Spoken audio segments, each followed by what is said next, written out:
Hi everyone, in this video I am going to show you how to create email account in Hostinger. So let's see how we can do it. First of all, you need to log into your Hostinger Edge panel. Now from the left menu, click on emails. Select your email account from here. After that, we need to scroll down to the mailboxes and then click on view all. Now from the top, click on create a mailbox. Now we need to create a professional email. It can be anything, so I will create contact@atharweb.com. Now we need to add a password for our email. We have added our password and after that we are going to click on create.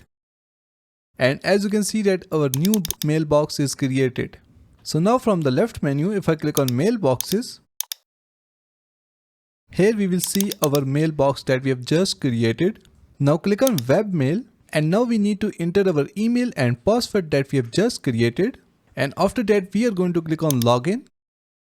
And as you can see that now we are in the inbox of our email account that we have just created.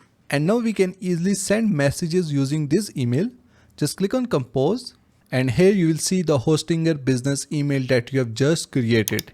So that's it for today. Thanks for watching. Please like and subscribe.